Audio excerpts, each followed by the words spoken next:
The rule of compounding can make you financially rich, but you can also use the rule of compounding to increase your knowledge and skills, improve your health, and build more fulfilling relationships. The applications in life for using the rule of compounding are almost limitless.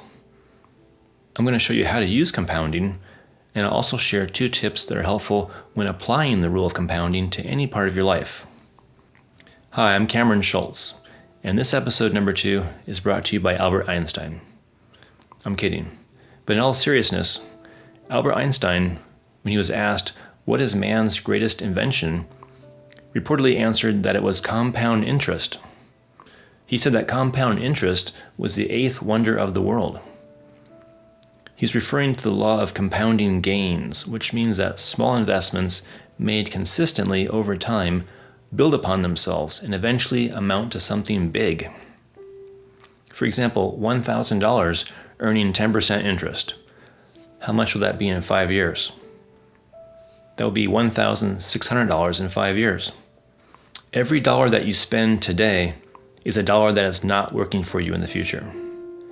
This isn't meant to make you feel guilty about spending. It teaches you to consider the importance of trade-offs. Always evaluate your current need or want against what you could accomplish with that money or time years in the future. A person who understands compounding earns it. A person who does not understand compounding pays it. Now here is where life gets really interesting and even more rewarding. Saving money is just one way to take advantage of the rule of compounding. There are infinite possibilities in life where you can benefit from the principle of compounding returns. 10 years ago, I decided to take up the sport of running. I had 2 goals then. The first was to run 1 mile nonstop, and after that I wanted to run a 5K nonstop. On my first day of running, I had no idea what I was doing. I even wore my basketball shoes. I ran about 2 minutes, maybe 3 or 4 blocks, before I almost collapsed. I was out of breath, my chest was heaving, my heart was racing. I thought I was going to die. And then I'd walk for a bit and then try to run another 2 or 3 blocks. I lasted about 10 minutes. The next day, though, I did it again. It felt very difficult and I was tired, but I was also self-disciplined. I stayed consistent. For the next couple weeks, I continued my run, walk method for about 10 minutes. And then something exciting happened. I had a breakthrough. Around week 3, I found myself going further before my lungs started to scream at me. And around that time, I also bought my first proper pair of running shoes. I was now able to get my run-walk routine to about 15 minutes. I did this for about a year, slowly increasing my run segments while decreasing my walk segments. And one day when I was feeling especially good, I hunkered down and I completed my first 1 mile run nonstop. 6 months after that, I ran my first 2 mile segment nonstop. I finished my first 5K nonstop in about 2 years. Running became enjoyable. I mean, really enjoyable. I personally experienced the phenomenon known as runner's high. I felt amazing. And for the rest of the day, I felt younger and more energized. I now look forward to my daily runs. And whenever I miss one, I really miss it. I feel less connected to life. Building something, whether it be wealth or health, relationships, knowledge or skills, it depends not only on how much your investment grows, but also how long it grows. It depends on time and consistency. So don't skip the small steps. When I started running, if I had a bad day and skipped, it didn't hinder my goal to run 1 mile or 5K. However, individual running days add up. And if I had consistently skipped my running days, then I would not have realized my goal of running 1 mile or 5K. Other examples where compounding gains can make a big impact. Practicing an instrument, brushing and flossing your teeth, going to school or studying something. One of my favorites, eating vegetables, relationships, meditation and forms of contemplation like yoga or Tai Chi, and even sleeping. In all of these examples, you are building off of what you did yesterday and in the past. You start each new day a little better than the previous day. These are small incremental changes. They're not get-rich-quick fixes. But these small steps add up. They compound, and over time, the results can be massive. Some people tend to underestimate the power of compounding. But I can tell you there are no shortcuts. It's easier to build more gains from past gains than it is to catch up from previous losses. If you have $100 and lose $50, you're down 50%. To recover your loss, you'll need to double your money just to get back to the break-even point. This is why you will usually want to avoid a get-rich-quick scheme. Big upside, but also big downside, and it's usually the downside that's going to happen. There's no need to be risky. Slow and steady wins the race. This applies to most aspects of life. For example, in the case of your health, the losses could be actual damage to your body. A fad diet or excessive exercise, instead of eating healthy or doing appropriate workouts, it's more difficult to repair or recover from an injury than it is to maintain or grow your body. Exceptions exist, of course. An elite athlete might be training extremely hard for a competition. Someone in medical school might be working long hours.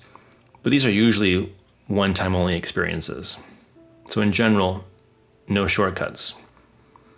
Now, as I mentioned earlier, I wanted to share 2 tips that are helpful when applying the rule of compounding to improve any part of your life. And the first tip is opportunity cost. Opportunity cost is the value of the alternative choice when making a decision. It's what you give up. So an example might be choosing to buy a new car or a used car. The new car is more expensive, but it has a warranty. The used car is cheaper, but no warranty. Or waking up half hour early to go to work to beat rush hour traffic. The opportunity cost is getting less sleep or fighting less traffic. There's even an opportunity cost to watching this video. You could be watching a different video or taking a nap. Hopefully you're enjoying this video. To properly evaluate opportunity costs, I recommend writing down the pros and cons of the options that you're choosing between. Writing these down will help you organize your thoughts. Another way to think about opportunity costs is this: you can do anything, but not everything. What will you sacrifice when you choose one option over the others? Recognize the importance of trade-offs. The second tip is simply to be flexible. The invitation is for you to be flexible when compounding. Some examples: if your work or school schedules change, then you might also need to change your piano practice schedule. For couples who are busy, you might need to schedule your date time to keep consistent quality time with your significant other. If you're trying to improve your health or fitness, be open to trying new foods, eating more vegetables, having less salt. Be open to trying new exercise routines, walking, running, swimming. I'm not saying you have to change completely, but be open to being flexible. Okay, as we've seen, the rule of compounding doesn't only apply to finance. The principles apply to all of life.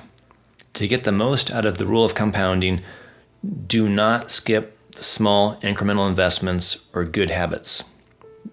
Do skip the small bad habits. And when the day is done, let it go. It's not about the small things you did on any particular day. It's about compounding these benefits and losses over time. Try to avoid get-rich-quick schemes. There's no magic pill, no silver bullet.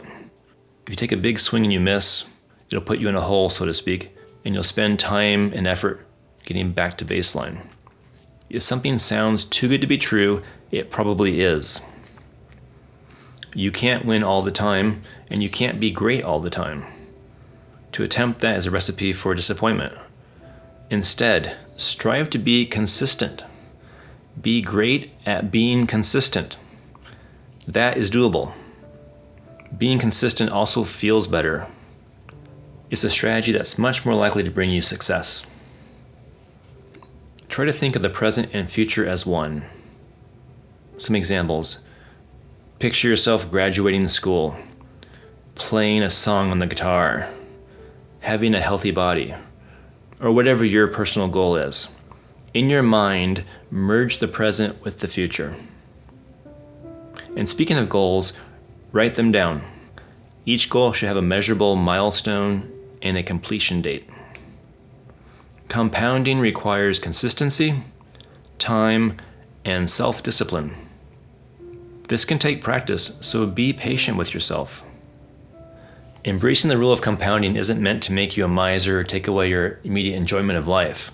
It's all about recognizing the importance of trade-offs. Evaluate your current need or desire that today's action or habit fulfills against what you could accomplish with that time or habit after letting it grow for months, years, or decades in the future. All right, if you found any of this helpful, please, I'd appreciate a like, thumbs up. If you have any questions, please leave a comment below and I'll be happy to help. Thank you for watching.